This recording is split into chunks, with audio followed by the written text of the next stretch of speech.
Yay. Okay, Lizzie Bowersox, take two.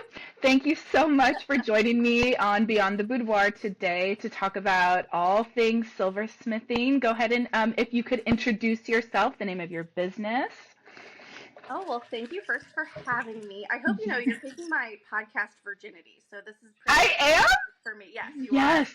I am so shook every time someone's like, I've never done this. And I'm like, really? So No, I'm so excited.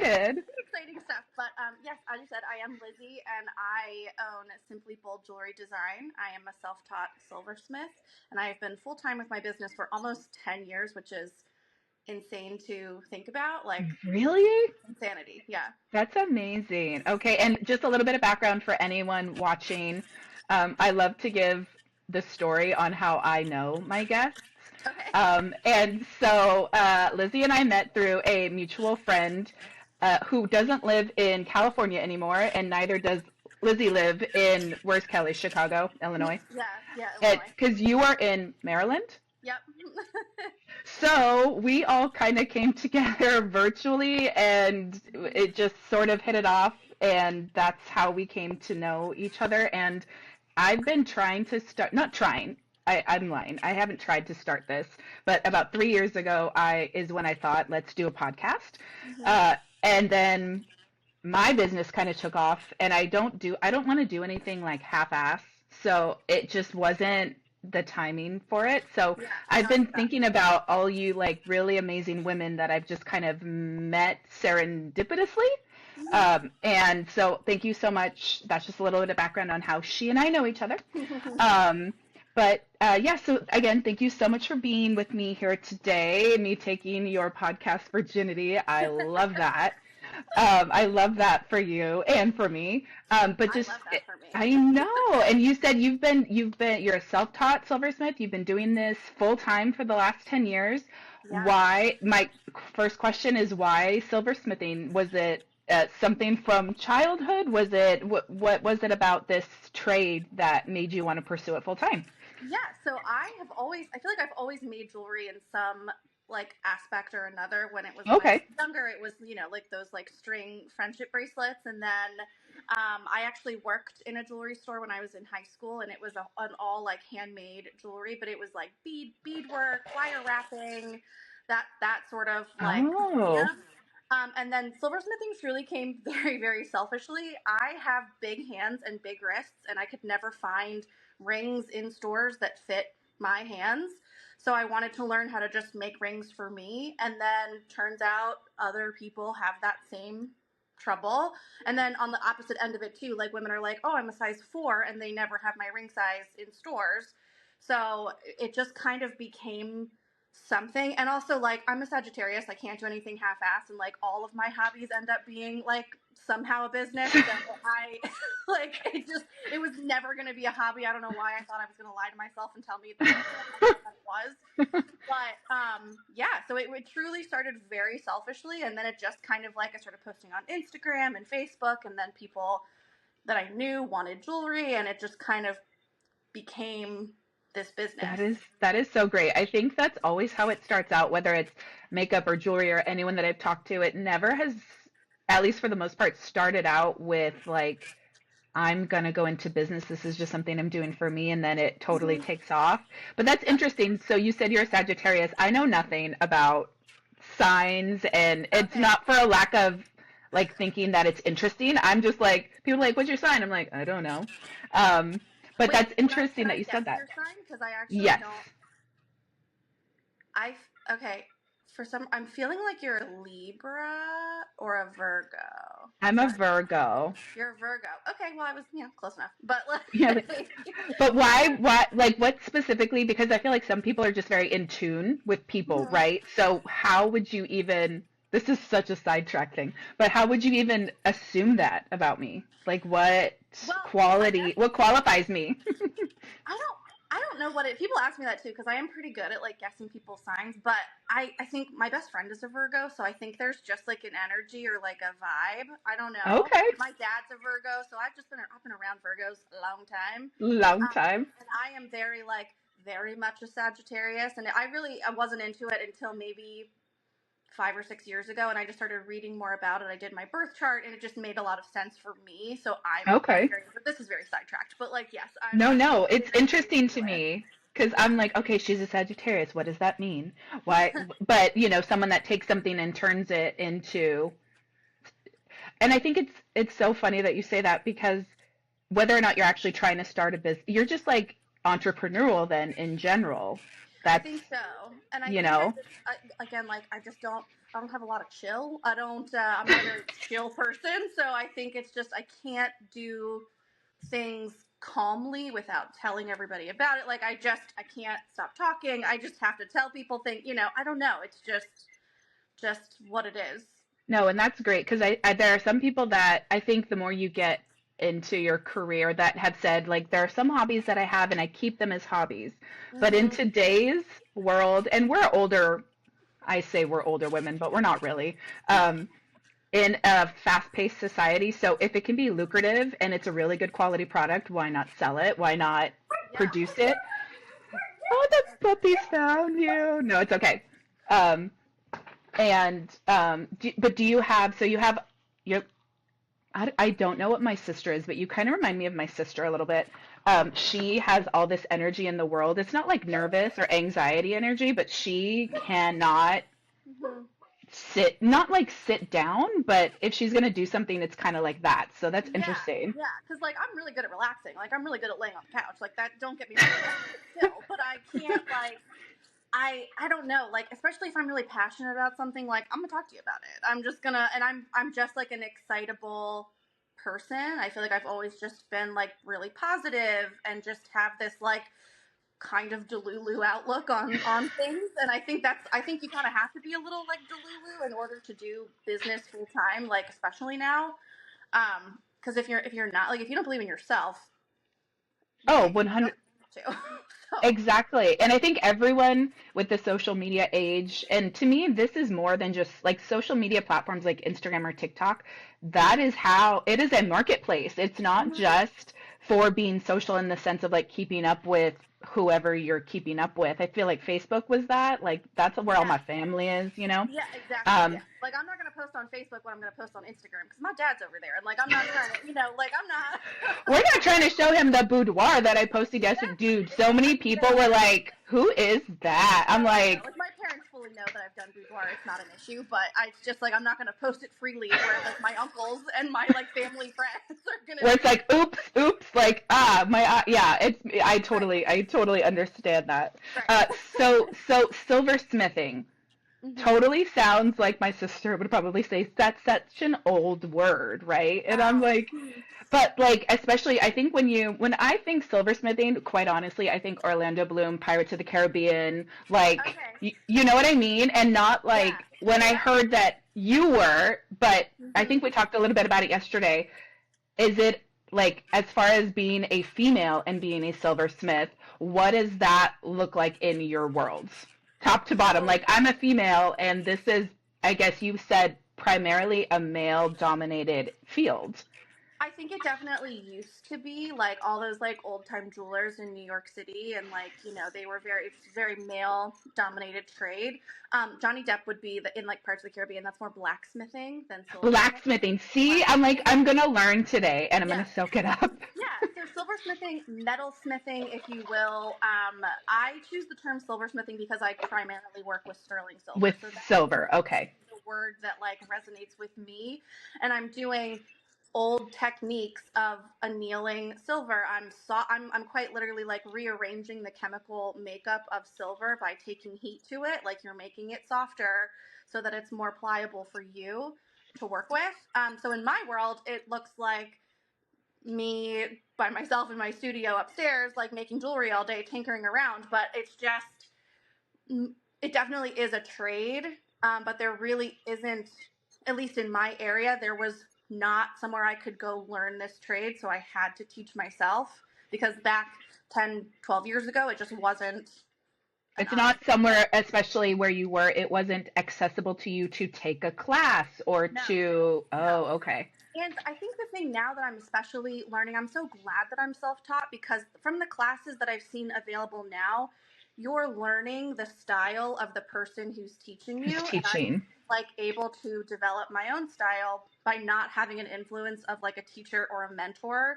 Right. Not to say like I think now if I could go back and take a class, it probably would have saved me a lot of money. I wouldn't have bought materials I didn't need, tools I Right. didn't need because I didn't know what I was doing. But I'm also glad that I didn't have the influence of someone's style like onto me because Right. I've developed it myself.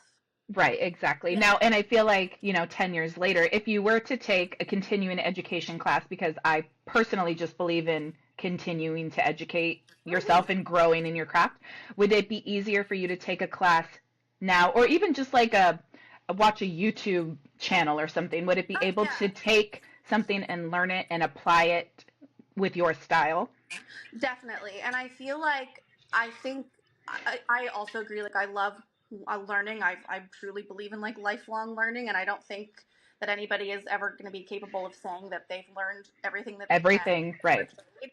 Because there are certain things that I would love to be able to offer that I don't know how to do. I don't do prong setting because it's just not something that I've taken the time to teach myself. So I would love to take a prong setting class where I could learn how to make a ring with prongs and be able to use different styles of gemstones than I use now. right. Yeah. And it's good goals, right? Maybe it's not something, because I feel like if we feel like also teaching ourselves something that's in the wheelhouse of what we do, but it's not something that we want to specialize in, there's something for that Right. too, because I've seen a jack of all trades person isn't a thing to me, like even in your own wheelhouse. So like for me, like doing like lifestyle portraits, can I do it? Sure. Is it my Right. favorite thing to do? Not necessarily, but and I'm not even saying that that's how it is for you, but it's interesting Mhm. that that's No, something that you no, didn't do. yeah, no, I fully agree with you. So there's a technique for jewelers called it's wax carving, where you carve the piece out of wax and then it's made into a mold, and then you pour liquid metal into the mold, and that's how you get your piece. It's super cool. I don't have the space in my home to bring in wax carving. It's also really messy, and I don't want that in my home. Maybe if Right. I had like an outside studio, that would be something I could consider. But in my home, I don't want wax dust everywhere. It's just not No. something I'm interested in. But I would love to take a class and learn how to do that just because it's something I don't know how to do. And I feel like with the knowledge I already have of silversmithing, I probably could pick it up easier than if you were just going into it blind, having Oh, never sure. soldered anything, having never made a piece of jewelry in your life. So that would be super fun for me. Oh, see, like I said, I'm just gonna get educated today. Have you ever taught someone? Like, have you ever had like an apprenticeship with anybody? No, yes and no. I have taught like a couple of my friends how to make like just, stack rings, something that's more simple with just like one solder joint that you're not having to do multiple steps to achieve. I would like to do that. I go back and forth because I have a degree in elementary education, so that's actually what my like where I Teacher started Lizzie.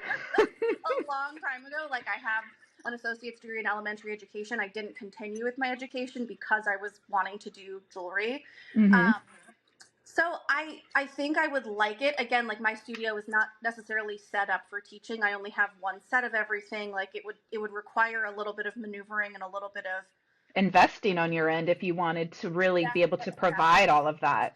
Yeah. So it's definitely something that I've thought about a lot, that I would enjoy, but I just haven't. We're just not there at the moment. And this might be there are no dumb questions, but this might be a There's no dumb dumb question. questions. So if you ever wanted to teach, but you wanted to do more tutorial style, like behind a camera, is that something that's like would be beneficial to someone, or is this a hands-on training type of field? I think it really depends on what kind of learner you are. I Or am where a you are in hands-on. your craft, right? Yeah, So, I am a definite hands-on trial and error. That's how I figure things out. I can't. It is very difficult for me to like read something and then be like, yes, I can do that. Like I have to physically try in order to do it. And I think especially with jewelry, there's such a feel for metal right. and like and with different solder temperatures, like it's just something you're not going to know until you do it. So Okay. yeah, yeah. I Here mean, I I can will do try to make you start a YouTube channel. I'm like, you could do this. I definitely could. And I again, that's something I've thought about too. Like, offering like a guide, like a step-by-step guided seminar kind of a situation, and like to sell that. And again, I can't do anything like half-assed. So if I'm gonna do it, I'm gonna do it. I am not great with the like behind the scenes technology. I'm not great at that. So I would definitely need to bring someone in to like do the filming, but like I could do all of the teaching behind that, and I would need someone to like edit it all together, because if that was on me, I'd be sitting on my couch like crying and throwing my phone. Oh, girl, trust me. I still have an episode of this podcast that I'm like, I can't. And okay, so this is new software for me that I'm using. It's super easy. It's integrated. But I did my first ever episode and I used two cameras. Like I did all this stuff and now I'm like trying to engineer it myself. And I'm like, this is so hard. This is fully why I pay someone to make a lot of my reels for me, because it's just like, could I learn it? Sure. Do I want to? Not really. So like, it's just not my thing. And like, I end up just getting so frustrated. I'm like, forget it. Like, and I just like will never do it. So I need to outsource that to someone else in order for it to be a thing for me. A thing. No, I totally, you want it to be intelligent. You want it to be something really nice to look at. Right. No, I've seen some things and I'm like, oof, you should have had someone do that for you. That's why I do. No, I totally got it. So just kind of going back to how you started, how you got into it, really wanting to make jewelry for yourself because it was always hard to size and find things. And quite honestly, I feel like, if we're more, I hate the word plus size. I'm like, I don't even know. We're just bodacious. Like that, we're just like bootylicious. We're just curvy and all the right, and like I could lose all the weight I ever wanted to lose and I'd still have an ass. Like it's just how we're, it's just how we're built. But I think it goes in the opposite direction too, where there are some women that just cannot create their curves, they can't gain the weight, and they can't find their size in the opposite direction.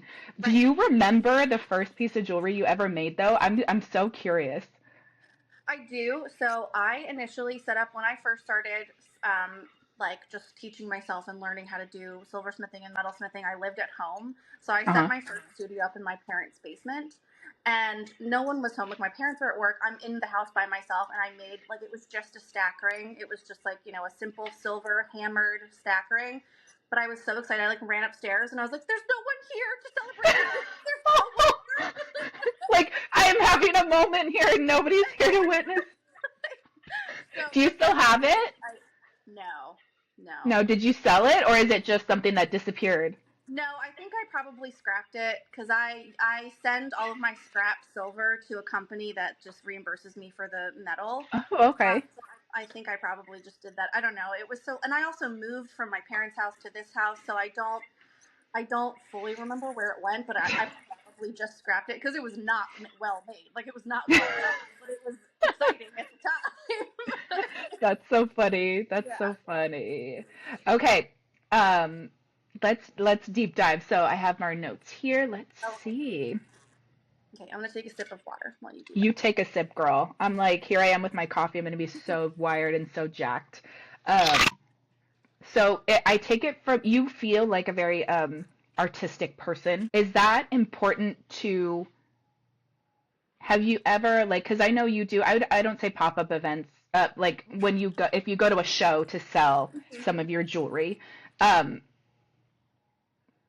Have you ever run into someone, and I think this question, it kind of ties into another question I have. So with lots of like permanent jewelry, right? Yeah.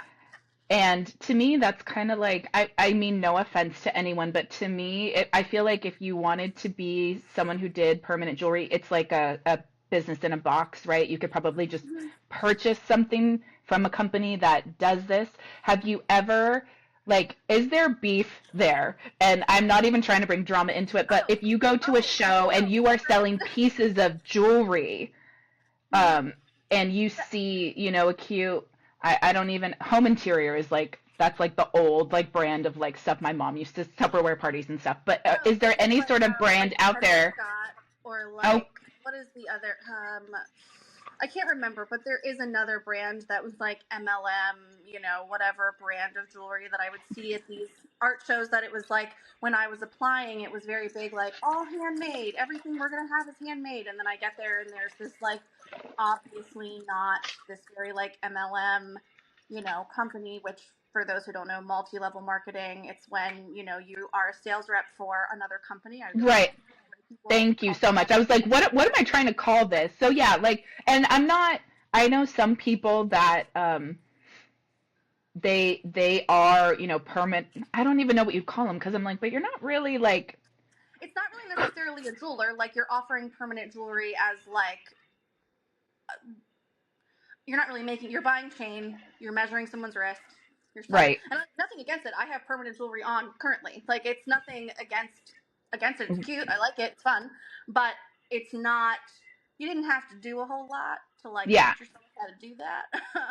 So why are you at the same market I'm at when I actually like you created everything on your table, what you're trying to And that is sell? what is like so infuriating about people who, like, for me, call themselves business owners when you've been handed a product to sell, you've been handed all the marketing tools in order to do it, where it's like, no, no, like I literally built this business from the dirt up, like from the ground up. There was nothing made. Like I make every single piece that I sell myself.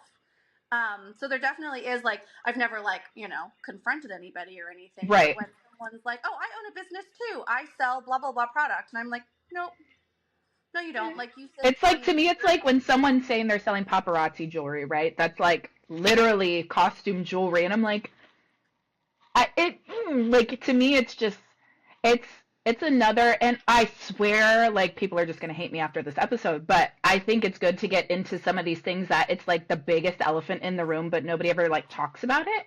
Yeah, Like a lifestyle photographer who does like Valentine boudoir sessions, and they have no, yeah, never, like, to me, I'm like, I have taken education in flow posing. I have taken educate like not every body is created the same, so it's you when that happens. And I get it, people are looking for cheap, quick, and that's yeah. just across the board, but I'm like, is there drama ever with, not maybe not on your side, but is that ever been like energy in the room for you?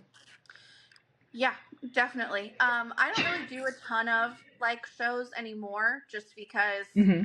it it's so much work. It's so exhausting. People who do events every single weekend, like more power to you. It's just not for me. It ends up being a 12-hour day. You never know who you're going to get coming up to your booth. Like we talked a little bit about yesterday, like it is just, you just don't know. So I just don't do them anymore. But I used to get very frustrated when someone would come up to me with like, they'd be like, oh, I bought this from you last month. And they would show me what it was. And they're like, but it broke. And it was not something they bought from me. It was some pre-made company, but they just see jewelry. So they just assume that it was me. And that, like that happened to me more on multiple occasions where it would That be is like so the chain bizarre. broke and I'd be like, well, I can fix it, but I didn't sell this to you to begin with, but like I'm happy to fix it for you. And That that's is the so difference too. Like when you bizarre. buy costume jewelry from a company like that, you're not investing in a person, and if it breaks, it breaks. Like maybe they'll give you another one, but like I can fix every single piece of jewelry I've ever made. So there's But really no people risk will for my literally come up customers. to you and be like, "Hey, I bought this from you," even though they're totally bullshitting. Because Yeah.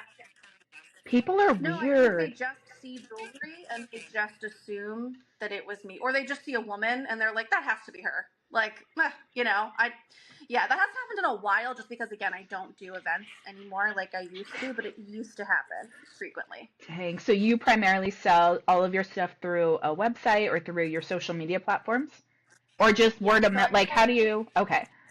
Yeah, no, so I sell mostly through Etsy. I've been on Etsy since 2014. People Okay. have a lot to say about Etsy. I really like it as a platform because for me, I got on Etsy at a very good time. I got on before it blew up. Into I don't love that they allow non-handmade things anymore. Like they don't crack down as hard as they used to. Hmm. But for me, I really like it because it's just an easy platform to use. Everything is right there. They take care of sales tax. They have everything all in one Perfect. place, and I love that. Like I don't have to worry about when it comes to tax season. It's all just right there. I love that about it, and I'm happy to pay the like small fee that they charge, because if you're using another website, you're still getting charged credit card fees. If you're Right. using a sales rep, they're keeping 20%. If you're selling consignment, they're keeping 30%. If you're selling wholesale, they're keeping 50%. So I'm Right. happy to like pay the 6.5% to Etsy to market my things for me. Like Yeah. I And don't need is to that work the that. only is that the only place you market? Like No, for selling? for selling, I mean, I also do like when I don't do events where I go like set up my jewelry like full display. I do that once a year in my parents' house. I do a big open house the Friday before Oh, Thanksgiving. that is so Yeah, cool. and it's kind of nice because it's kind of like I get to control who's I invited. was gonna Like I can exactly like it's not even it's like an invitation only type of right, right, event, but and you have full control of the guest list. But who's like if coming. someone were to bring a friend, are you like Oh no, I'm happy to. I'm like bring all of everyone you've ever met. Like I'm happy to like I'm bring all the people? bring your neighbors, bring your sister, bring your dogs. Like I don't care. Like bring everybody. So no, so I'm happy like for people to word of mouth is a big thing. So I'm happy to have that exposure. Um, but then primarily Etsy. I do again throughout the year. I do sell in some retail stores in Maryland as well. So I go Oh, okay. so I go drop off jewelry with them, and then some of those stores, like the one store I'm in, a few times a year does events where I don't even bring finished jewelry. I bring loose stones, and then we do a Oh. full custom jewelry event. So they design it with me. I take it back to my studio, I make it, and then I drop it off like 2 weeks later, and they come pick it up. That is so cool. And I love that there's still and I don't know age demographic on, the people that want to purchase the fast, cheap, whatever, Mm-hmm. but I love that there's still people out there that want to have an experience with Yes. everything that they do. And I'm like, people are looking for community and experience with people. Mm-hmm. So I love that you even just said that you will do these like custom, you sit down, Yeah. you create, you get to know, you invest Yeah. in them and they And invest in you. how cool when someone's like, "Oh, I like your ring," and you can be like, "Thank you, I designed this." Like that's Yeah, super cool for people to be able to say. So exactly. yeah, and I do like when I do those events, I do have the customers that like take, are really invested in like they want every detail to be spoken about and like, you know, written down and talked about. And then I have people who come and they're like, "You're the jeweler, do what you want." And I could like literally kiss them. I can like I would make out with you right now, but I won't. But like, But I won't. But thank you for giving like artist choice, like trust in who you yeah, are, because I do what you have to do. say like no to people sometimes when they're like, "Can we do this setting?" And I'm like, "Oh, it really won't work with this stone just because it's either too shallow or it's too high of a dome, whatever it is." So I do have to sometimes like, a little bit steer people in a direction, but for the most part, what people want, I will give. That's so awesome. No, I love that. And I love when people touch on the experience that they're able to have with their clients, Hmm. and repeat or not. I'm assuming you have plenty of repeat clients that come to you for jewelry that whenever they need. I mean, I don't. Is that a Yeah, no, thing? I I'm no, like, I I've so many like people. I've had so many repeat clients, and it's like, you want to come back and invest in me again? Like, that's so cool. no, it's like it literally is like the most heartwarming feeling where like when they need a gift, I'm the first one they think of, and that is so like still even 10 years later, mind boggling to me. I'm like, you like my stuff that much? Wow! Like I just like, And it's so, I think it's being humble, but it's also like, I don't know, like, oh no, I don't I even, know I'm very good at what I do. I yeah, do you're not like, have that also, but humble. it's just so funny that I think the same thing sometimes when I have repeat clients. I'm like, really? Like, you I want to know, come back to see me? Like, I know. it's just, it's a I've really done cool feeling. I've done 4 sessions with the same boudoir photographer because I love her and because it's an amazing experience every single time. So I get that. Like that makes Yeah, a lot of sense to me. no, totally. And Yeah.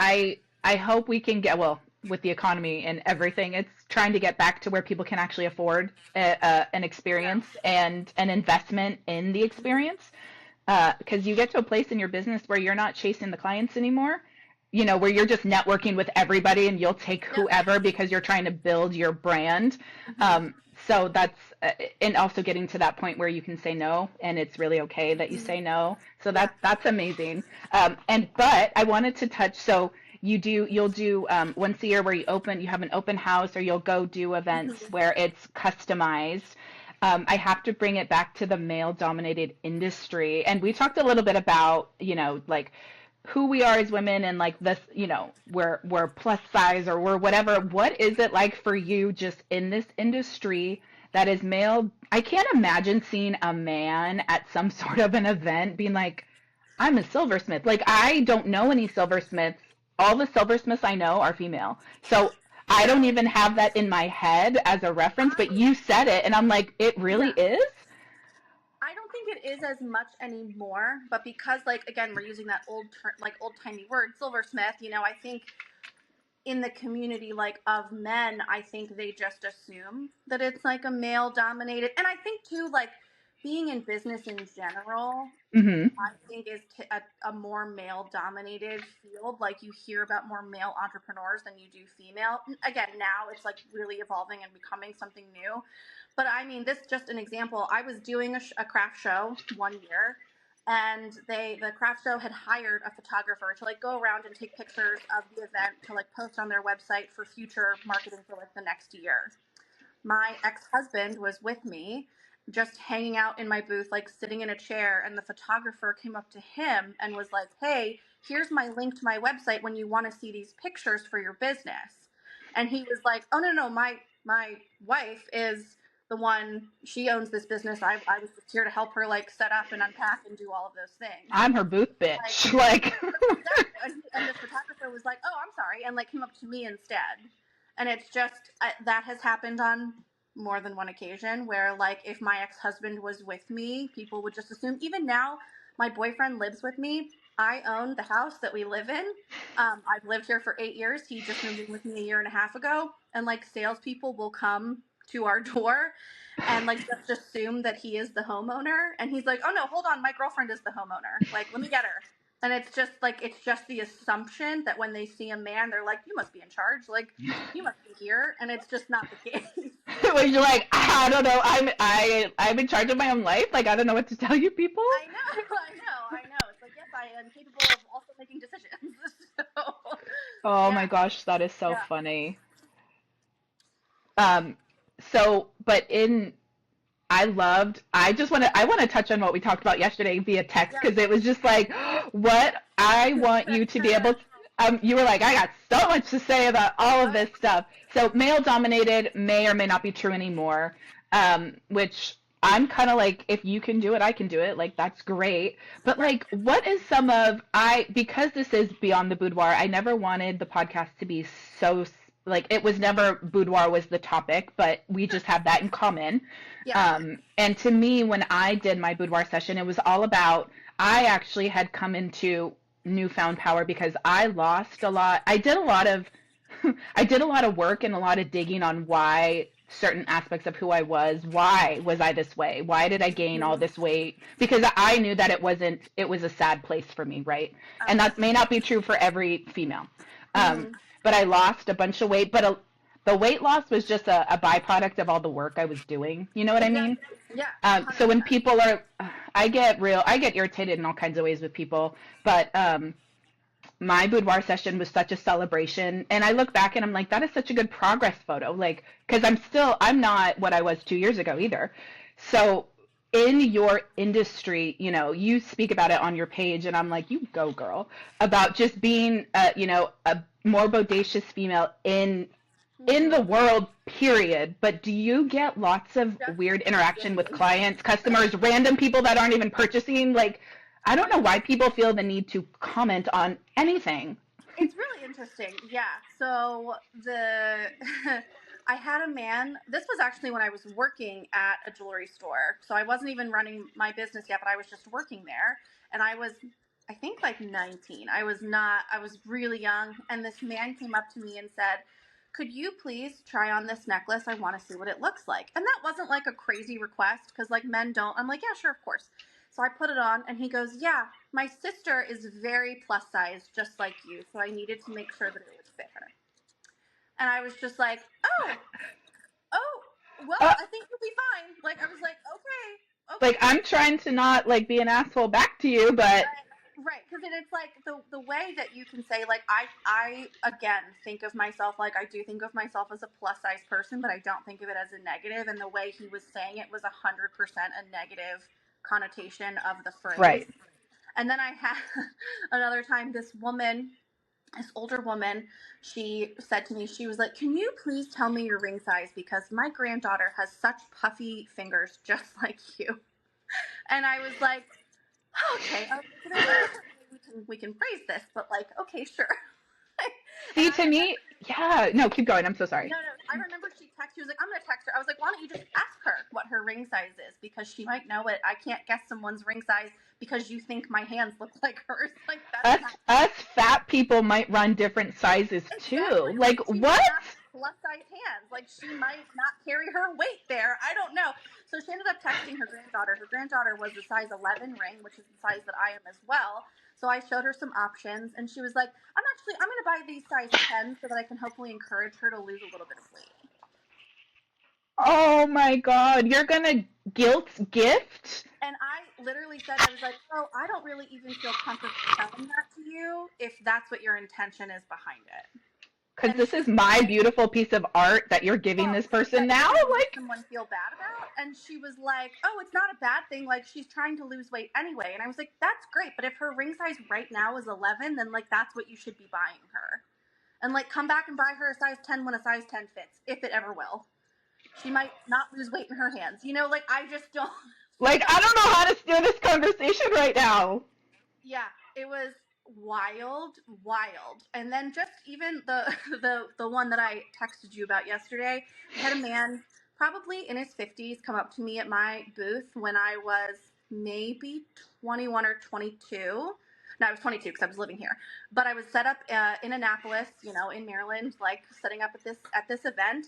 And this man came up to me and he like whipped his sunglasses off and he was like, "Can you please share your skincare routine? Because you have the clearest skin I've ever seen." And I was like, What? "Also, I'm here to sell jewelry right now. Like, I don't know." Like, I was like, I don't know. And he was just like, you must exfoliate your skin. And I was like, this is turning into some weird, like, Silence of the Lambs skin suit situation. And like, I'm really not interested in it. Like, my female intuition is going off right now that this is dangerous, yeah. And whatever I is don't know happening. why, like, and I'm stuck. Like, I have to stand there all day. I can't pack up my stuff. I can't leave. You can't bring your car in until the end of the day. So I'm literally just stuck there until this person decides to leave. Did they stay there long? No, he ended up walking away, like, after, I don't know, I don't even remember what I told him, because, like, at that point in my life, I was, like, 22. I didn't have a skincare routine. Like, I was 22 years old. I was like, I don't know, like, ugh. Like, what? And what does that have to do with Like, anything right now? Yeah. I have to ask because I have family in New Hampshire, Maine, so I am 50-50. I am a California girl, but I am an East Coast girl too. Is like some of the shit you've said that people have just said to you, like in regards to jewelry and trying things on, is this like an East Coast thing? I don't know if it's an East Coast thing, but I think it's a small town thing. Okay, Because, okay. like, both of those examples did come from my small town in Westminster. And Westminster is, you know, we have really cool things that go on in Westminster, but it is primarily a small conservative white man town, which Oh. isn't my favorite thing in the world, obviously, but it's where I live. It's where I grew up. It's where my parents live. Like, for me, it's not so much about where I live as where, like, my family is. Right. So and I think also, like, if all the good people leave, we're literally, like, leaving it to the wolves to destroy. So, like, some of us have to stay to, like, make it a good place to be. We're trying to balance out the crazy. And with these older people, I'm just thinking these people must have been 70 years old. It's a generational thing with like the Yeah. word vomit of the mouth. And I think it was a generational thing. Like, even you know, it is interesting, just like the way that older people feel it's okay to comment on people's bodies. I don't know. Like, I've had it happen so often for myself that it's not even like, it doesn't even surprise me anymore. It's not even shocking anymore. Right. Yeah. Like, but it's not like, I would never go up to somebody and be like, "Do you have butt implants?" Like, I literally had somebody ask me one time in the grocery store if my butt was real or fake. Well, you have a fat ass, like PHAT. I've never had anyone ask me, but I'm like, my butt, my little shelf, I worked really hard to maintain that little shelf. Like, that, you had someone ask you that question? Hmm. I mean, I would have been like, what do you think? Well, Like, I was just like so again so surprised, and it was like during COVID, shocked. I had a mask on. Like I said, like no, they couldn't exactly see my like actual surprise, but my eye, my eyes told the story. So like I was just like, no, no, no, no, it's very real, and like, and it was just a woman being very curious, and she was like, "Can you tell me about your gym routine?" And I was like, "Girl, I like." No, this is not the place. This is not the time. We are not friends. Like, also, I don't. This is very much genetics and like luck. I don't know. I don't do anything. Like, I don't know. Like, Oh my god. You're like, pizza every Friday does it for me. I don't I was know. like, I don't know. Lay on the couch, eat what you want, work out. I don't know. I don't know what else to tell you. Like, I don't. Like, You have, and I feel like someone could be this big, like skinny as a rail, and might raise questions, but nobody would ever ask them anything. And it's no, not even like no. skinny shaming. I feel like it's just more acceptable to be smaller. Yes. So, but like when Ariana Grande looks like a skeleton, does anyone ever tell her? Like, and No, maybe that's, we've just been very conditioned in society to think that small is good and big is bad, and that's just not the case. and It's like, so far from the truth. So it is societal a lot. I mean, I am happy that we're getting a little bit more accepting and a little bit better, but I still feel like that body shaming and just commenting on people's body is still very much a thing that I yeah, wish it was not. I'm So just like, I'm a big believer, and even if it's not how I choose to like be on my, because it's a journey forever and ever. Like if food or whatever your vice is, in order mhm. to get beyond it, it's an everyday choice. You wake up and you just choose to do what's actually best for you instead of going back to whatever is not good for you, right? But I'm like, I don't understand the unsolicited commentary. Even if you Oh, think it and it's like it's not based in any reality, you just think it, the unsolicited word vomit that comes out of people's mouths. I'm like, well, yeah, you have your right to your opinion, but you do not need to word vomit it. Like, it is so, I didn't ask you for this. Like, I don't right. understand. And it's very generational. Like, sometimes my mom, I'm like, think about what you're saying right now. Like, I know. it's always, well, it's my opinion. And I'm like, it is very unsolicited though. Like, Like no one asked you to share. no, like, I Yeah. don't, and if, like, weren't we taught in kindergarten, like, if you don't have anything nice to say, don't say it at all. Like, rule of thumb.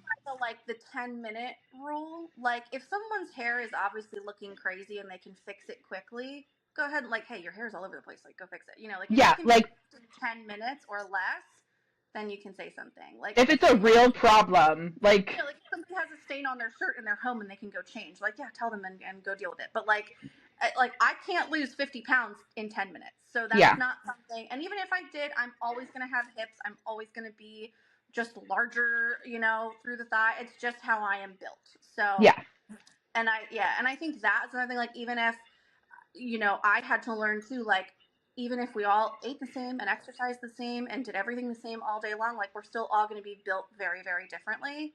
Like exactly. my sister and I are very opposites. My sister is tall and thin and lanky and like has trouble gaining weight and has always been like that. And we are very opposite. But like we grew up eating the same dinners. We grew up doing the same things. It was just how our bodies are. Exactly. Yeah. That's so fun. How many years apart are you and your sister? Two. She's 2 years younger than me. Oh, yay. So we're the older ones. My Yeah. sister's 2 years younger than me, too. Do you guys, so just a little bit of person, do you guys, do you have kids? I don't think you have kids. I know you have dogs. I do not have kids. I have two dogs. My sister also does not have kids.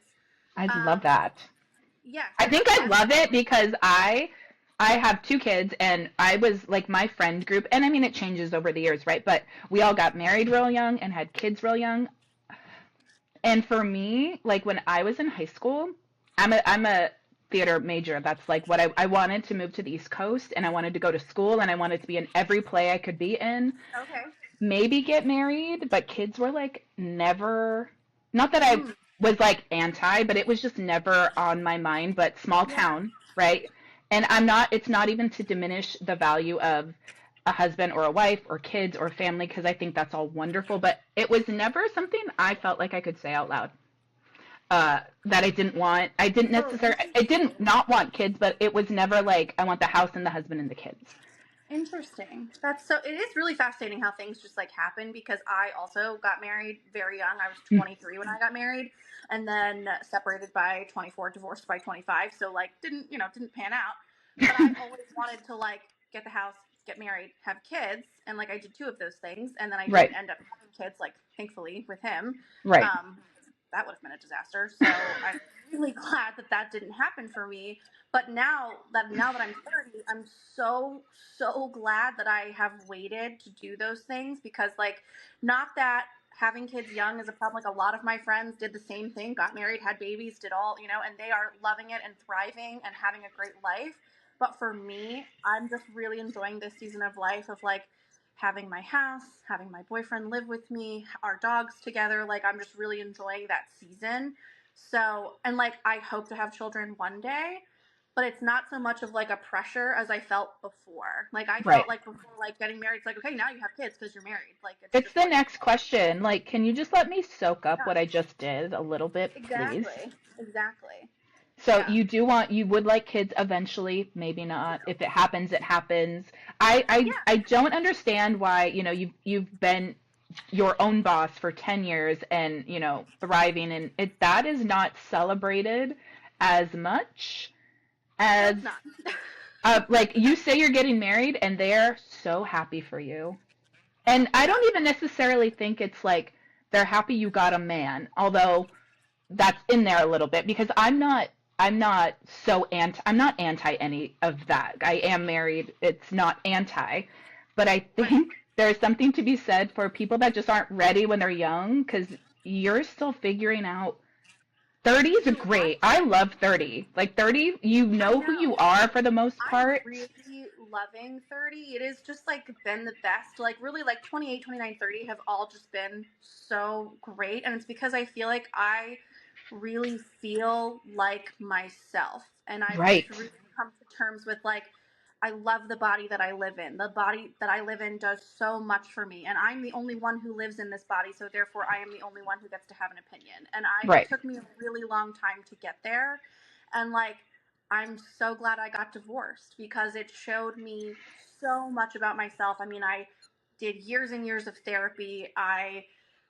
And like I lived alone for 5 years, and that was like so important to me, like for me to do in order to like figure out who I am and like learn how to be alone and learn how to do things by myself because I started dating my ex-husband when I was 17. So like I had never experienced anything by myself and it was really important for me and even tying back to business, I don't think my business would be where it is if I were still married because my ex-husband made good money. I was very complacent about my business because I was like, it's just fun for me because I don't need to make a lot of money Right. because he takes care of all of that. And like he pays all the bills. So what do I have to do? It was just that mindset for me where like getting divorced and like needing to buy my house and or needing to figure out where to go and where to live, like pushed me in a direction that I had never been pushed in before. And it was just really, really important for me to go through all of that in order to be who I am right now. And I really like who I am right now. And I can't say that I loved who I was when I was 23. Exactly. Oh, I Yeah. would never. I love like all the experience that I had. I wasn't okay with me most of the time because, especially when you have kids, you're just doing what in the Yeah, middle you're of so all of your busy. postpartum depression, you Oh, are yeah. still expected to X, Y, and Z. So you literally put yourself on the back burner. But Oh, that's yeah. kids, husband, whatever. I'm like, if our brains aren't even fully developed until we're what, 25 ish? Oh, my God. I say all the Like, time, I'm like, who let me do that when I was 23? Who allowed it? Like, that should have been illegal. Like, that was not okay.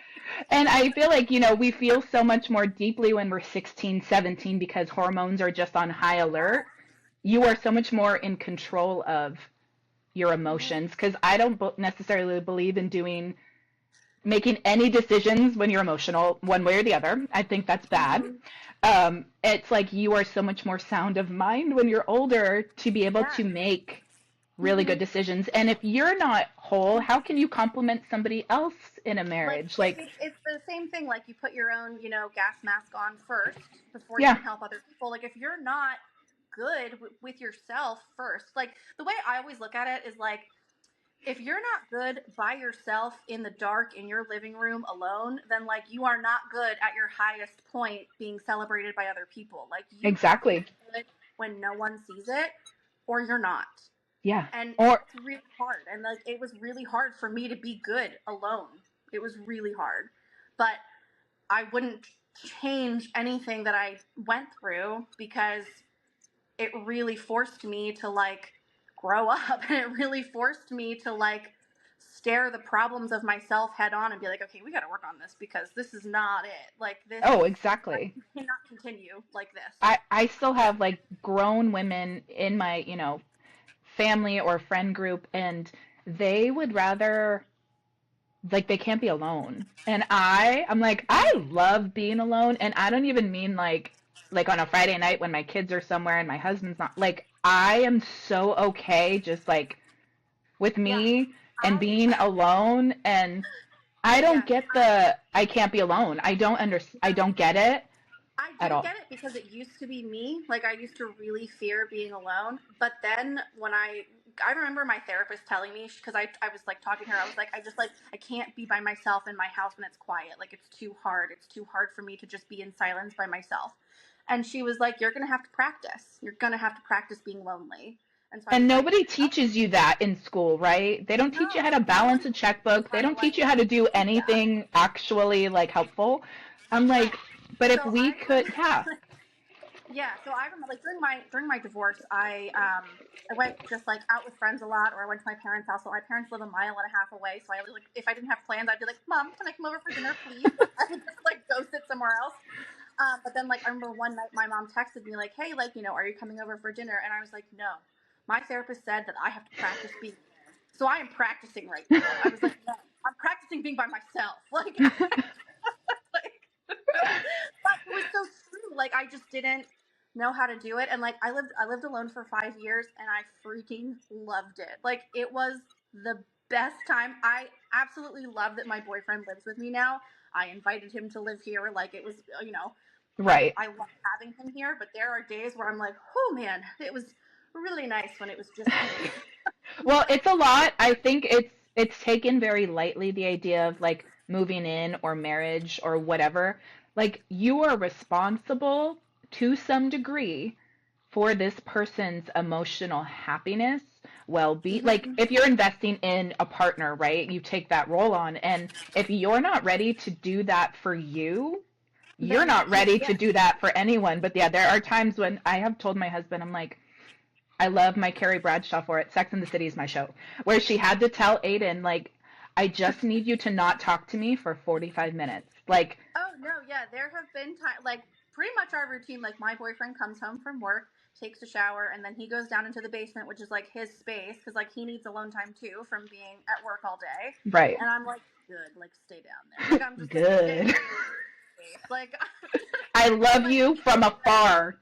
Right. Well, and like he goes away in the summer every summer for like an annual golf trip with his buddies, and like not that I like look forward to it because I do miss him when he's gone, but I'm like, oh, the house is all mine for like 5 days. This is awesome. No, that's perfect. And I Yeah. think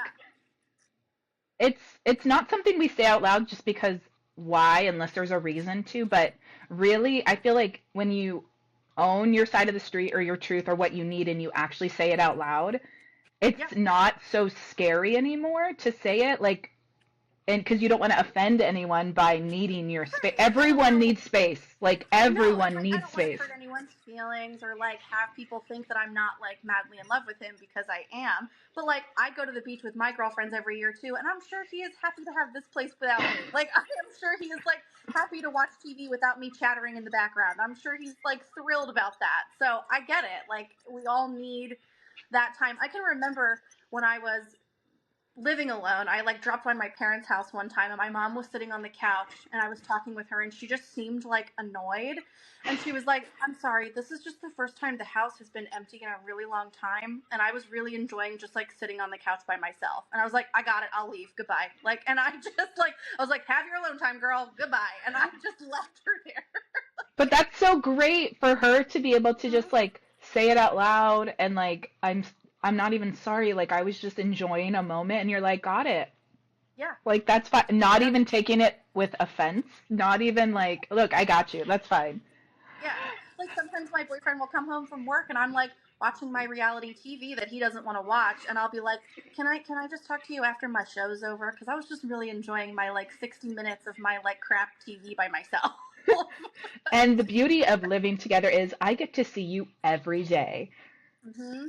And we are still ourselves in this relationship and I Mhm. don't know, like I've never been, it's refreshing to talk to another woman who's the same because I've just never, like I said, felt like I could say that. And that's not how a lot of my girlfriends ever operated. Whether or not it was Yeah. like they just didn't air their dirty laundry of their problems, because who wants to talk about that stuff? Yeah.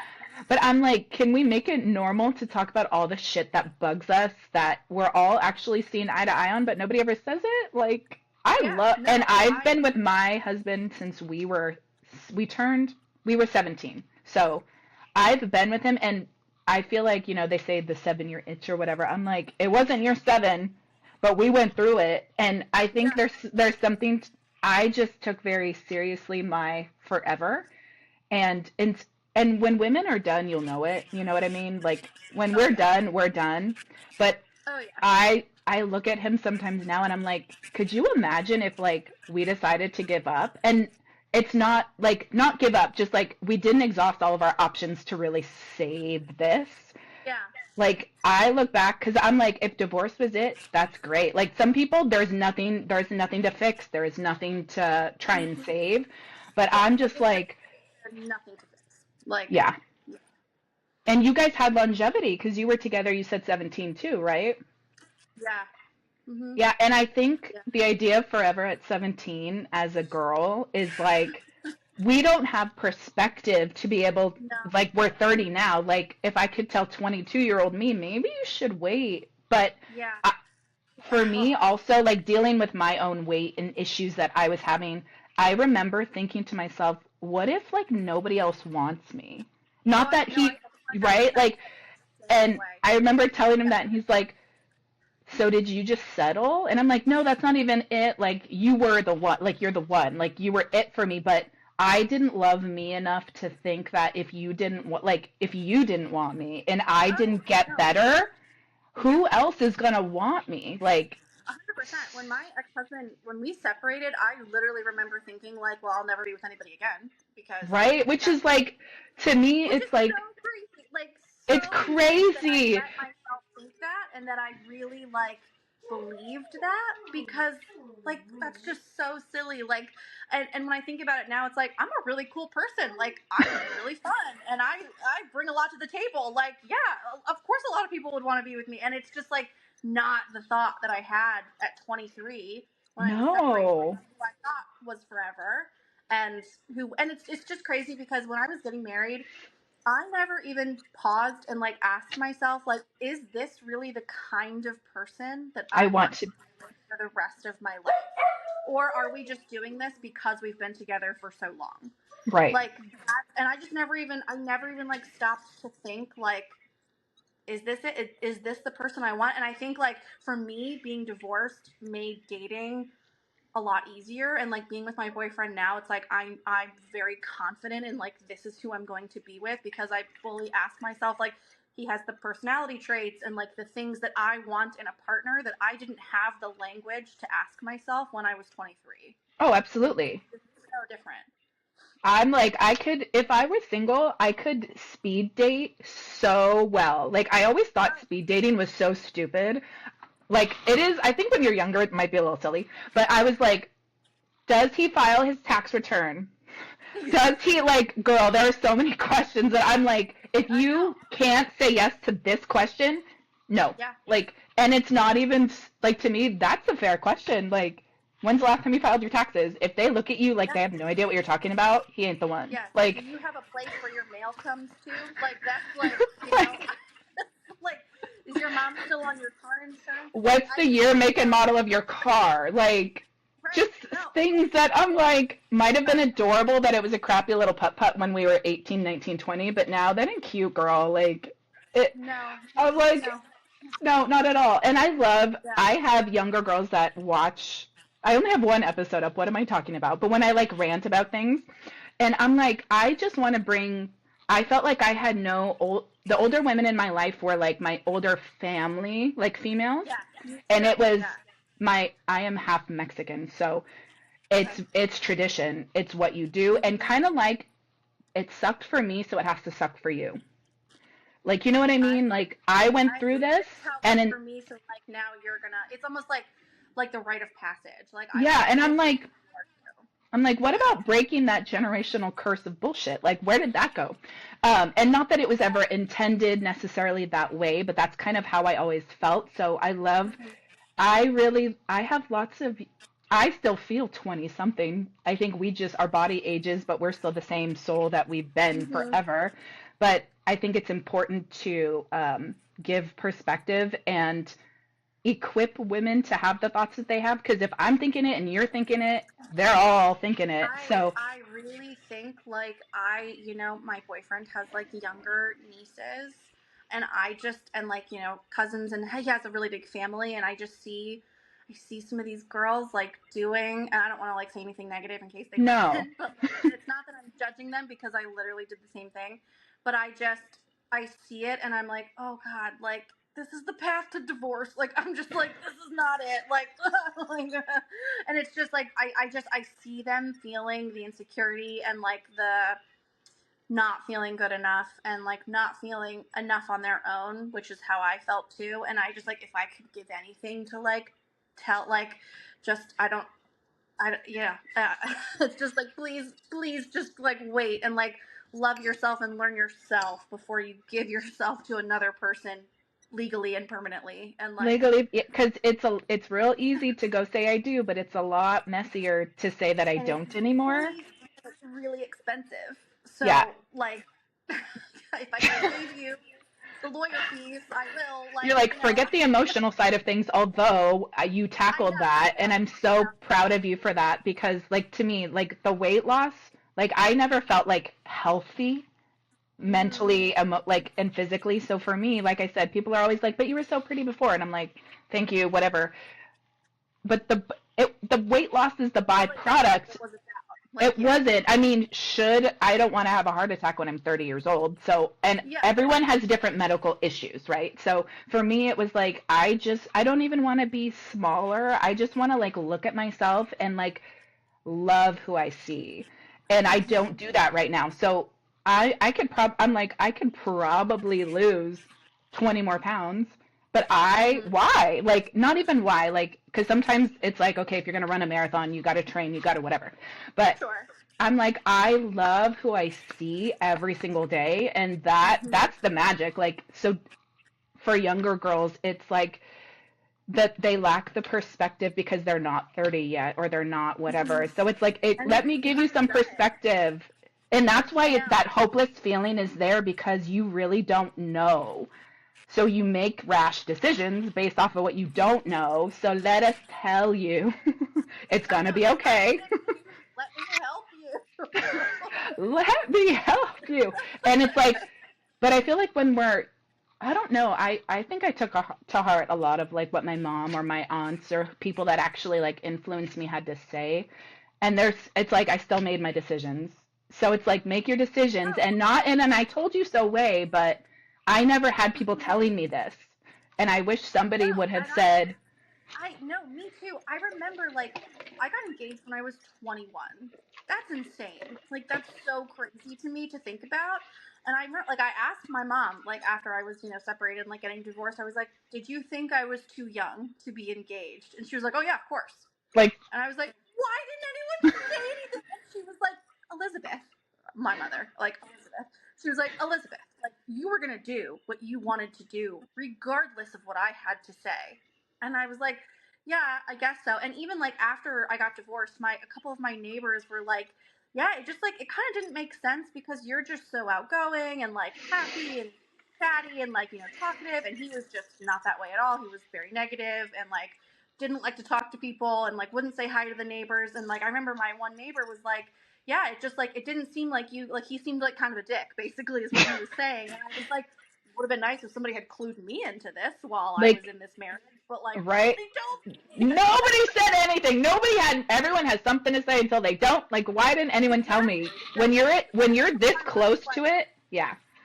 no, and of course my mom was like, what was I gonna say? Like, I don't like him, and then you get married, and I don't like your husband. Like what was I gonna? And I was like, yeah, no, it is tough. Like, it is a tough It's position tough. to be in. I get it. And I don't know how I would navigate it as a parent because I don't have children, so I don't even know. But I do see like my nieces, and I'm just like, oh, girls, please, just like like save money and focus on yourselves. I don't know, like No, and I feel like because I also don't want to give unsolicited advice, right, opinions, like I'll be like, I'm a real straight shooter if you ask me. But 100%. also, and I feel like, if you're my best friend and your makeup and your outfit is crazy, I'm gonna tell you, don't go out looking like that. But Yeah. like, it's kids, nieces, friends, like we always tiptoe, but as long as they know, I'm like, but nobody said anything to me at all. Like not even a no Hail Marys. Nobody's gonna say anything for me to just think Yeah. about because I think I was like I said, I've been 40 for a very long time. I think I would have processed that opinion a little bit differently than a typical 20-year-old. Yeah. But everyone was just so excited, and Oh, I'm so like, happy I was getting married. So happy I bought a house. Like, just so happy I did all these things with this person. And yeah, it is insane when I like think back to like how it looked from the outside too. And I'm like, really, no one said it. Like, no one really. I was like, this isn't good. Like, this is not it. Like yeah, I know. no, well, we got a fight. You said it's financially everything. I'm like, God, I can't even. Like I said, it's so easy to get married, literally on no budget, and then it's so expensive to get divorced when you Oh could yeah. pour all of that financial everything into therapy or whatever you need before you get married. I'm like, 100%. but I love that. I've already told my boyfriend, I'm like, it is a non-negotiable for me that like if we do end up getting married and do all these big things together, like we're gonna do some couples therapy beforehand just to make sure you and I are still on the On the same same page. I page. thought that like that guy and I were on the same page and we clearly weren't. Yeah. So I'm gonna really make sure this time And that I'm like, there's I'm something to be said for whatever your like faith or religion is that require it, whatever. But like just the idea that you right. do it before for yourself and for your Yes. partner, Yeah. like that's an important thing to do. But when you're so Mhm. young, it's kind of like I don't need anyone to tell me what to do or I whatever. know, and I was like, "We're fine." What do you mean? Like, I just didn't. I really thought we were good, and like we were not. So You're like, yeah, no. Well, I'm so happy that I think people get. I'm like, don't take me the wrong way. Whenever someone tells me like, it's almost like a shameful thing to say like I'm getting divorced, and I'm I know. like, But it's not. congratulations, like. Oh, I say congratulations. Right? I'm like, this should be celebrated too. It's not something, I mean, you don't have to go tell people who aren't worthy of, no casting pearls, but like, Right. congratulations. Like, that is huge because that's not an easy thing to do either, you know? No, and it really means that you've like really thought about this and like sat down and realized like we are not good together. We are better off apart, and like that's a hard decision to come to. So to have the wherewithal to even have that thought is a big deal. Yeah, no, absolutely. And it's a scary thought, I think, for most people to have because no, who wants to get divorced? Nobody wants to get, Yeah. Nobody. Yeah. oh, puppy. My dog. No, Hi. he's Hi. so cute. Would you say so? Usually, I like to talk usually about like a pivot point for people in their business. Is your like so you get divorced, you start going to therapy, or you were in therapy? I'm not sure which. Mhm. Was that a pivot point at all in your career? I mean, other than it was like, oh shoot, like I, it's all on me now, like financially, everything. Did you Oh have yeah. a pivot point in your career, or was that No, divorce that was it? definitely yeah. No, that was definitely it, and it was because like I love my house. I really love my house. I have loved it ever since I moved in, and I really wanted to buy my ex-husband out, and I did not want someone else's poor decision making and like someone else's choices to affect my ability to stay in my home. So I was like, it is now or never. Like, you need to figure this out now so that you can buy this house. And like that's 100% what it was for me. And then it Wow. really made me like, because I was spending so much time working, so much time alone, like I had so much time to like listen to podcasts and listen to audiobooks. So I fully like dove in. I listened to so many like therapist led books, and a lot of like, I listened to like Brene Brown's podcast all about like being vulnerable, and it really just, I learned about like attachment styles and love languages. Like I really just dove in hard to this like self-help era of mine. Mm-hmm. Because I was working so much and I had so much time to do all of those things. So like that was a huge like pivotal moment in my business, because it was like, either I'm going to do this and I'm going to do it right, or we have to figure something else out. And I'm trained for nothing, so I had to figure this out. So you're like, so we're starting from scratch. And that's so, like, another thing for women, like, it is never too late to, Oh my God, I'm like, no. Monday is today. Your Monday is yesterday. Like, it is so go time whenever, I don't even know, like, my weight loss story is the only really big, it's the only story I have. But, like, people are always like, saying, like, what's your routine? When did this? And I'm like, I remember when, I'm like, light bulb moments happen when they happen for people. And Mm-hmm. I was sitting on my bed watching Revenge Body with the lovely Chloe, and that wasn't even why I decided to change my life. I don't even know why. I think I was just so tired of the same old not be. I'm like, the older you get, the more it's like, I don't want to come to the end of my life and be like, why didn't I do that? I was so over the whole, like, I'm going to regret not doing this. Like, Mm-hmm. I don't know. Yeah, no, 100%. And like for me, I remember I had a really good friend, like when I was getting divorced, and she had already been divorced a couple of times. And she told me like the best advice. She was like, the best revenge is living well. She was like, pour everything into yourself right now. Don't worry about what that guy is doing. Don't worry about his life.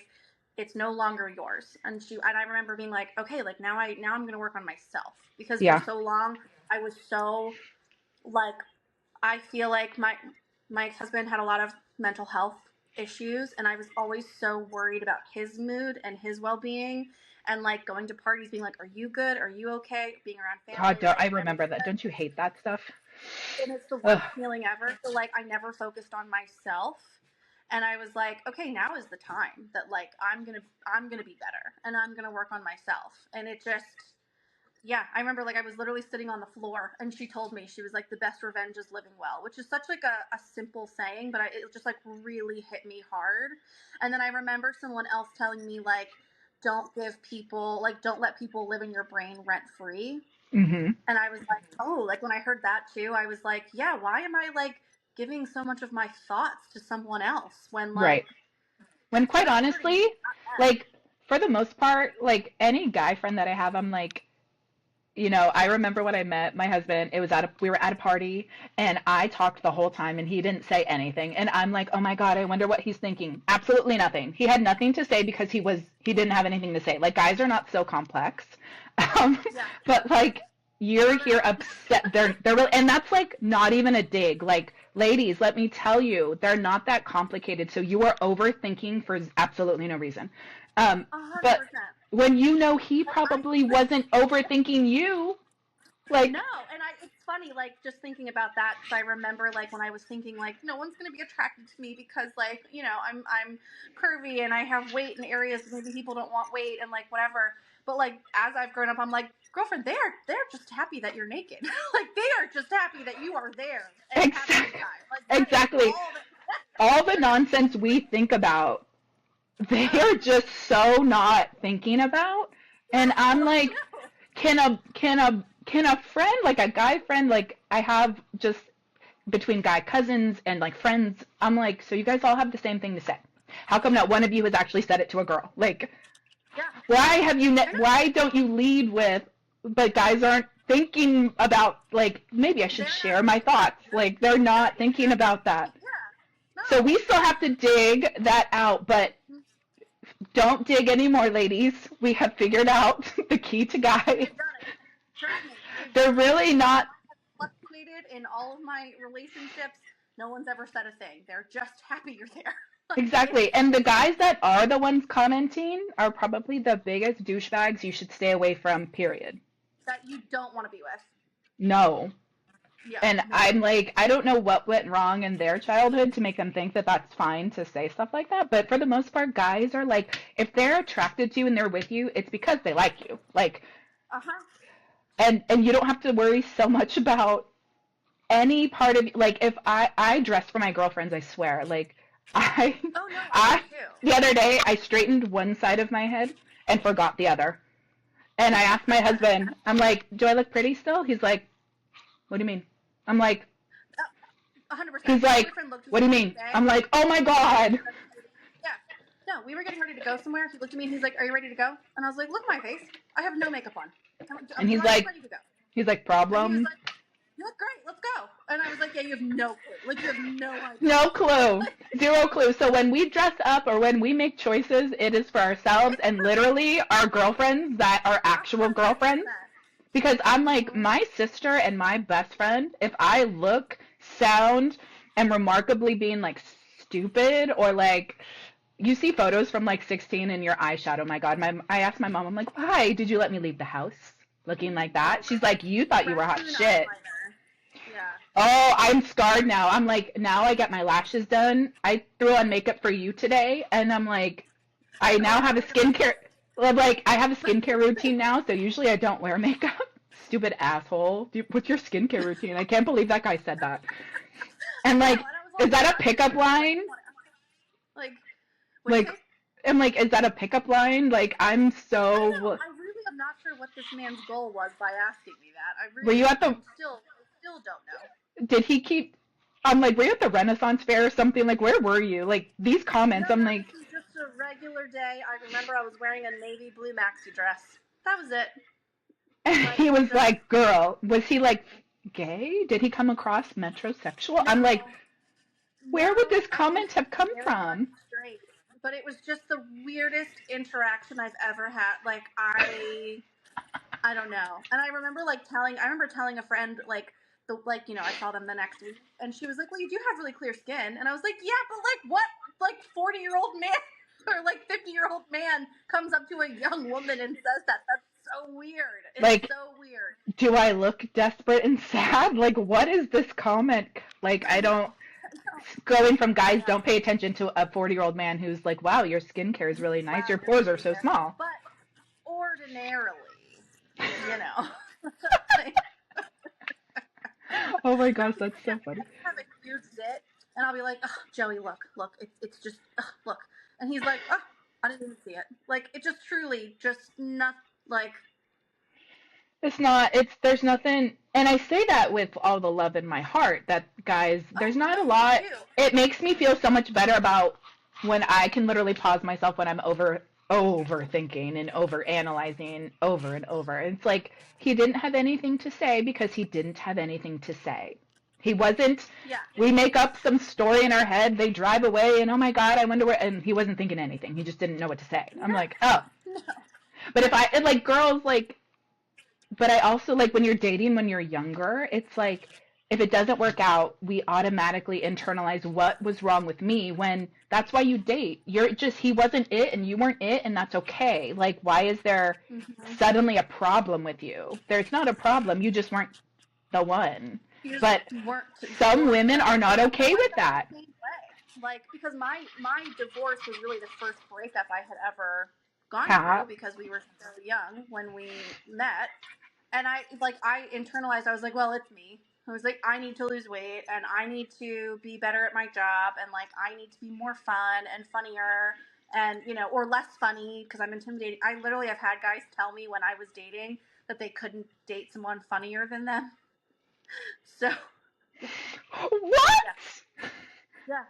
Yeah, I had a guy literally say, he was like, yeah, you're really cool, and I think you are like a genuinely like cool person. He was like, but I can't be with somebody who's funnier than me.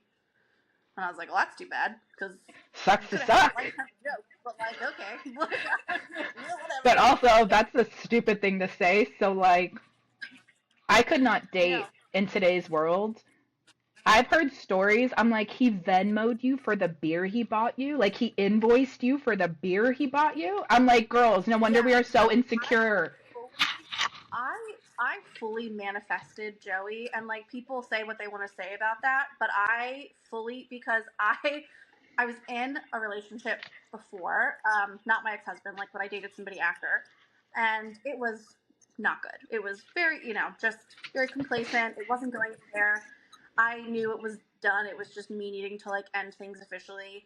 And I'd like every single night before I would fall asleep, I would literally think to myself, okay, universe, like when I'm ready, send the person who I am supposed to be with to me, because I don't want to go looking. I don't want to do apps.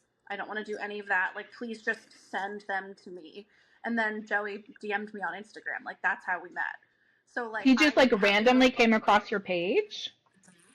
So, no, I've actually known him since sixth grade. I know, like, we went to middle school, and I know it's really cute. We went to middle school and high school together, and we were in the same, like, homeroom from sixth grade all the way through senior year. And we even like we sat one person away from each other at graduation, but we weren't like we never talked. We weren't friends. We You didn't were have the same acquainted, circle. but you didn't like, okay. I knew who he was, and he knew who I was, but like that was genuinely it. So I think we had already like followed each other on Instagram. Like I think it was just from knowing one another, and then yeah, he just DM'd me like one day, and I was like, oh, okay. And Like, he was and like, I was he trying to, obviously trying to get at, he wasn't, did he skip the chit chat or was he just like, I think you're gorgeous. Can I take you out sometime? um Sorry, Joey, we're putting you on the spot right now. no, it's okay. I'm trying to like determine if I want to share this part of my life, but I You don't think have to at all. no, I really think I will. It's really not like I'm not a secretive person. It's more just like I know my mom's gonna listen to this, but it's not the end of the world. I had an OnlyFans page for a little bit. Sorry, Mom. So I and it was truly just like income. I was like, Oh, I'm paying all totally. this money for our photos. Like, might as well put them to some good use. Oh, So I absolutely. did that. And I would just do like a swipe up link or whatever in my Instagram story, and he messaged me about that. He swiped Like up, not, up, up. I know, like I forget what he said, but it was something like, "Oh, you have no idea how badly I want to subscribe," or something like that. And I think like me, just like being like a smartass, I was like, "You're right. I do have no idea how badly you want to subscribe." Why don't you tell me? And then it did genuinely, like, he never actually did, like, subscribe to my OnlyFans. And I don't do it anymore. It's not something I have any longer. But at the time, it was, like, a good source of income. And then, like, when we started dating seriously, it didn't feel, for me, it didn't feel right to keep doing it. It just didn't, I don't know. It just didn't Right. feel good. So, and then we genuinely just started testing up, like, oh, it's been a really long time since I've seen, then it just did. It was that natural, organic kind of like, that's a good way to tiptoe into like suggesting he was interested. Like, yes. And now I joke all the time, and I'm like, you could have had me for $11 a month, and what you are doing now is way more expensive. So, like, I guess. joke's on you, Joey. No, I'm just kidding. That is actually so romantic and so cute, and just so, I feel like that's fairy tale, bitch. Like, if I would, like, I don't know what girls are waiting for, but, like, that's your own little fairy tale moment, and I think that is so cute. So sorry we exposed the OnlyFans thing. No, it's okay. A lot of people already knew. My mom didn't, but it is. It's like, I don't think she'll be shocked. So, She'd be like, oh, yeah, it makes sense. yeah. So, and again, it was just, like, I had just thought, like, I paid all this money for, like, all these pictures. Like, we might as well just, like, use them. Yeah. Yeah, and then, like, it was just, like, we just, like, got along really well, and talking was very easy with him and, like, really natural, and I was like, oh, I actually, like, kind of really like this guy. Like, he's, like, funny and interesting and, like, actually asks me how I'm doing and, like, is curious about my work and, like, things that I hadn't experienced in a really long time. So it was just, yeah, genuinely, like, very innocent at first. Well, good job, Joey, for the little flirt moment that got him. And how long have you guys been dating? Almost 2 years. 2 years. That's good. I'm so happy for you. Oh, thanks. Yes, that is so cute. I love that. I love those stories are just my favorite. I was like, uh-oh, what's she going to say right now that we shouldn't be disclosing on this podcast episode? You're like, it's fine. One of our neighbors at the time about it because we were just talking about like OnlyFans and like people that do it, and I was like, "How do you think we met? Come on, like let's be real right now." And she was like, "Are you serious?" And I was like, "Yes, that's how it happened." It's shocking that it's still shocking to people that find out, like, or if they have one, I'm like, why is this still shocking to people? Like, I mean, I don't know that I'd be a multimillionaire if I did it, and I've never done it, but I know plenty of, obviously, in my studio that some of Yeah, them may not even tell me, and I don't care if that's what these photos are for, but I've had some girls that are yeah, like, these are business portraits. Like, these are for my OnlyFans page, and I'm like, you go, girl. Like, yeah, might as well. You're yeah. going to invest a lot of money in this, so Yeah, and like it was obviously for me because like my first boudoir session was my divorce present to myself. Like it was my like because I was like I need to feel good about myself right now. But then like after that it was just like oh this is like I feel like I know like this isn't like solely focused on boudoir but like for me it gave me the experience to like see myself how other people see see me you. Absolutely. And and it's like yeah, and it's a like different seeing it in experience. person just being like oh my god, like that's what I look like that's what other people see, and it was very mind-boggling and eye-opening for me, and just a great experience all around. No, absolutely. People will ask me like, "What's your favorite part, like start to finish of the session?" And I love start to finish. I could say the whole thing, but my favorite part is like the reveal of the photos, you know? Mm-hmm. And I'm like, thin, big, it doesn't matter because we all have insecurities no matter how our body is, you Yes. know? Which so Mm-hmm. I hate when people just assume that someone who's a little chubbier than another is doing it because she needs to feel good about herself. Like, we all need to feel good about ourselves. Like, what? Mm-hmm. But my Yeah. favorite part is when my client will see themselves because it's like, it is that, like, that's what I look like outside looking Yeah. in. And I'm like, yes, bitch, Mm-hmm. like, you are so, like, and being sexy isn't always like a natural thing to do in front of a camera, in front of someone you don't know, but Yeah. that's why it's a fun experience. But the repeat clients that come back, oh my God, I'm not even Mm-hmm. directing anymore. Like, this is just them and No, their I fun know. Like ideas. at this point, I'm like, I got it. I know what to do. Let's try fun new outfits. That'll be great. Oh my gosh, that's so funny. I feel like we've given lots of really good like food for thought in this episode. And Yeah. your divorce was a real pivotal point for you in your career because now you were it. You Mm-hmm. were the breadwinner. You were the Yeah. king of Like your I had to do castle. it.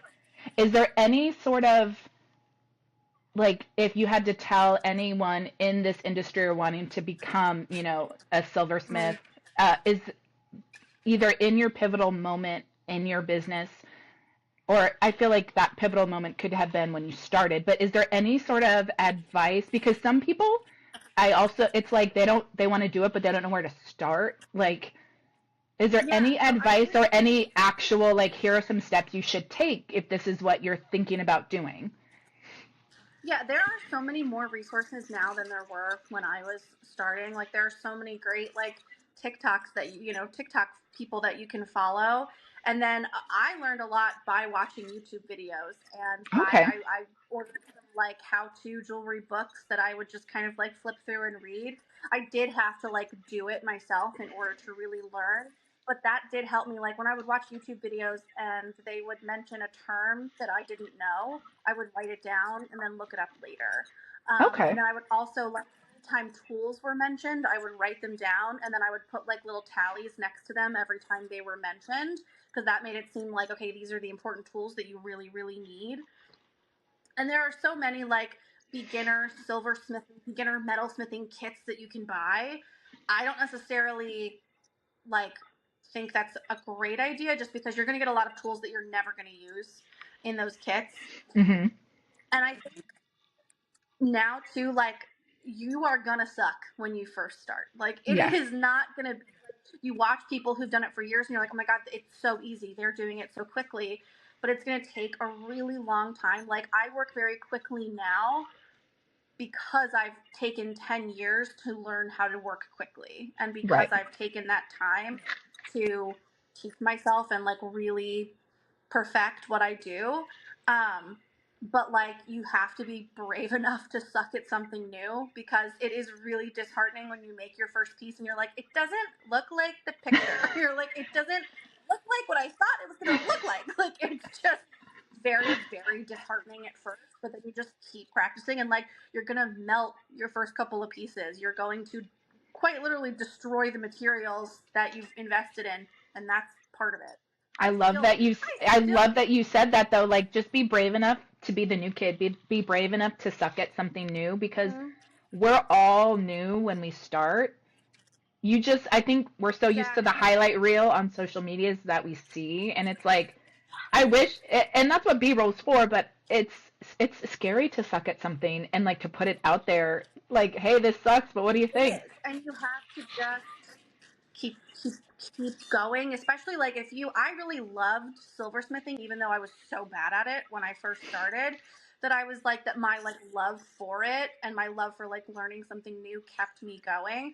But I would just really like encourage like not to get discouraged when you make something and you're like, this doesn't look like what I'm seeing the people on Instagram selling. Of course not. I'm 10 years full time into this. What I do is not going to look like what you do at first. It's Right. just not. And so you Yeah. said there are lots of kits that you can like purchase if you're just starting out, but you don't necessarily recommend it because you're going to get a lot of stuff that you may or may not use. Are there like top, I have no idea what I'm even talking about. No, no, you're good. Like top like three, four, or five, like certain tools, or tools and like product obviously is like Yeah. the silver. Like what is something that you're beginning, here's what you absolutely need. You definitely need to invest in a really, really good jeweler's saw because you're going to Okay. use your saw for everything. And the one that I love is the Green Lion saw frame. It's like a C shape, and then like your saw blade, it makes like a Hmm. D basically. Okay. But it's more expensive than other saws, but like don't waste your time with a cheap saw like I did, because then you'll hate having to saw anything out, and you think you're bad at it, but it's because you don't have a good one. So Got it. And quality that over quantity. I So, also hmm there are certain tools, like I don't buy expensive like this is really niche, but like I don't buy expensive solder picks just because that's what you use to like when you melt solder on your bench, you use that to like pick it up and place it where it needs to go. I don't buy expensive solder picks because they're easily disposable and easily like purchased, uh-huh. and they all work the same regardless of how much they cost, in my opinion, because I've Okay. used the expensive ones. It's the same to It's me. the same thing. Okay. um, I also It's also really confusing when you first start because silver is sold by the gauge. So, and the smaller the gauge, the larger the metal. So it's really confusing at first. So, Hmm. like when you buy 14 gauge round sterling silver wire, that's 1.6 millimeters.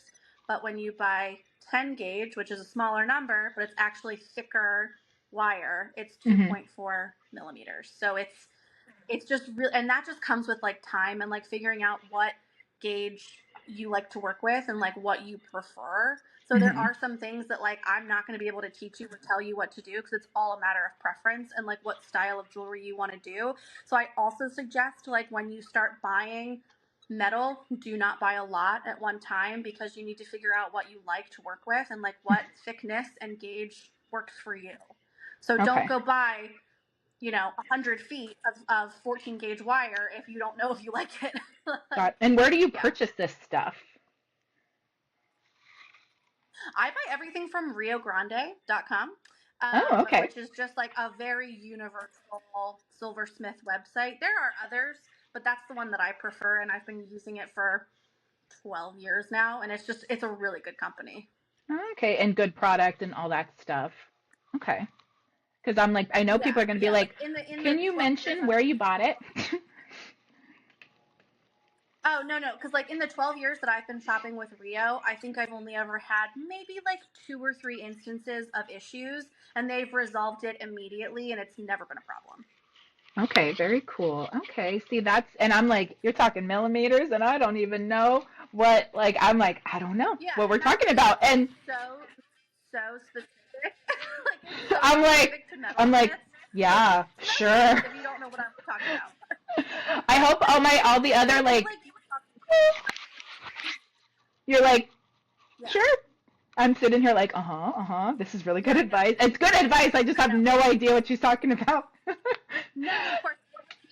It would be like you talking like cameras to me or camera lenses. You're And I'd like, be like, sure. sounds great. Okay. Yeah. Good. Like, just would have no clue. That's so funny. Well, that's really good input and advice. And I'm going to put closed captioning on this so that everyone can see the website you mentioned. But a little fun round just before we wrap things up. What is your, so you mentioned like working with different like thicknesses, I guess. But like, do you have a favorite gemstone that you like to work with? I know that I don't know what they're called on your Instagram, but like, do you have a favorite, something that you just like, you're in your zone when you're working with this particular gemstone? Or does it not work that way? That's a hard question. You're like, that's a loaded question. So it doesn't necessarily the it doesn't change the like style of what I do or like how like my process, but there are just like certain stones that for me, like when I set them in metal, I'm like, oh, that looked so good. Like I will never get tired of rainbow moonstone. I love working with rainbow moonstone. Okay. It's so hard because there's so many and like so many that like really I love moss kyanite. That's like I just love that. I love working with salt and pepper diamonds. And for me too, like I love working with the variety of stones that I get to work with because I love seeing them like all on my bench at one time. And like I love color and I love, offering tons of options for people. Mm-hmm. But yeah, I think if I had to choose one, I think probably rainbow moonstone. Okay. But I mean, that answer could switch tomorrow. Like, you're like, who knows? But it's just your creative, like using all your senses when you create something. To me, it's like that is so like pleasing to my eye to look at. Like, and that's probably, that sounds kind of like this is just like the prettiest thing I've ever like seen, and that's why it's your favorite. It's not necessarily a easier or harder to work with, I guess, but just more what you like to stare at while you're working. Yeah, I just love it, and it's like it has like really calming, healing powers, rainbow moonstone. So I think I just feel good while I'm working with it. I think that's probably part of it. Okay. But I also have always loved like like iridescent and like disco ball, whatever. Rainbow moonstone is very iridescent at times, okay. So I think that's why I really like it. But again, you're like it could change tomorrow. Like very different, Yeah. Yeah. No, I love that though. But and what about so we love rainbow. I just love picking people's brains as far as like on a personal level. Do you like before this I was like, okay, I'm gonna stop and get my coffee, and you're like, cool, I'm filling up my water, and I'm like, haha, I should probably be drinking water. Yeah. Do tea or coffee, or is it water or like a vodka soda? Like what? Maybe not vodka, but like when you're working in the studio, what is your habit? Like what's your favorite, like what mix do you put on? What inspires you to get creative in that way? Yeah, so I do drink water all day long. Which is good. Everyone should be hydrating. Lemon sometimes. Everybody should be drinking water. It's very good for you. Sometimes with lemon, sometimes I put sometimes I put a Crystal Light packet in it to make it just like a little better. So I do that, and then I listen to podcasts pretty much all day long. I love I'm really obsessed with like The Office, the show. So that is so great. So I just love it so much, and I don't know. I could watch it every day and not get tired of it. So I love listening to the Office Ladies podcasts. I also do listen to a lot of audiobooks, but I pretty much only listen to like memoirs or like self-help. I don't really listen to like fiction. It's just not my thing. Like this is so niche, but like right now I'm really interested. I'm listening to a lot of books from people who came from very religious backgrounds who left like that background. Like, why am I interested in this right now? I don't know. I think I've always just found people in general to be very interesting, and like I'm just a naturally very curious person. So I just like listening to like how other people have lived and like how they've changed their lives, and it's just interesting to me. So that's been lately what I've been listening to. Okay, so not necessarily music, lots of informational. You like to listen and like learn literally learn something while you're working. Yeah. Okay, is music ever a thing, or is that just like, no, I don't listen to music when I'm working? It is. No, it definitely is. But my Spotify is honestly every which direction. Like it is just I have such a vast like I grew up like listening to like Jimmy Buffett with my parents and Right. like Keith Urban with my mom and then like Alabama with my nanny, like with my grandmother. So I have all of that on there and then I really have like I don't know, and then I'll have like Adele and like Sarah Bareilles and just like Random. the most random and then there'll be like the most random and then there'll be like oh why can't I think of his name right now? It's a rapper and I don't remember his name. But I have a lot of him on there too. Like it's just so all over the place. That's so funny. Which is really a very good. My Spotify is truly like a great example of like my brain. I feel like it's just like a dump of like everything that I love in one place, and it's just so random. Well, and that's so good because even though you like listening to audiobooks and podcasts, it seems like it can be a vast majority or like a vast array of like topics and people and like it doesn't, whatever you happen to wake up thinking you want to learn about today. Yeah, that's pretty much what it is. Okay. And what about, I don't know if this is like actually something in your realm. Uh, is there anyone either living or dead, close to you or across the world that you've ever thought I would like to either collaborate or make a piece of jewelry for this person? I don't know your world at all, so I'm like, I don't even know if that's a thing. If they're a famous silversmith or someone like jeweler or anyone in your realm that you're like, I would love, or any collaboration in general, and like, because I actually, you know, yeah, it's not so much a person. More of it is like a style. Like I love Native American jewelry. I okay, just think okay, it's so fascinating. And so like I would love to go visit like a Native American community and like watch them make jewelry. Like not even necessarily learn their technique, but just like because it's so intricate and the design is like so detailed hmm, that would just be like as a silversmith it would just be really interesting to like sit down and be like how are you doing that like how do you like, do can I that just so watch you and that would be soak up really whatever fun. you're doing? Okay, very Yes, that's all I cool. want. That's all I want. Yeah. That's so funny. So like if you work with specific like gemstones and other people that are I have a piece of jewelry from a silversmith actually in town and it's God, what's the name of I want to say turquoise?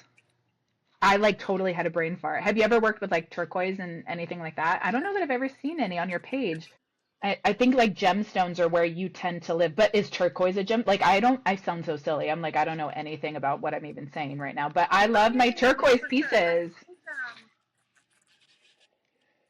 no, yeah, I've worked with a lot of turquoise, and I've actually gotten a lot of turquoise like from U.S. mines, like cut, sourced, done everything in the U.S., which is super fun. It's really expensive, so I don't do it a lot because it's just more expensive than other gemstones.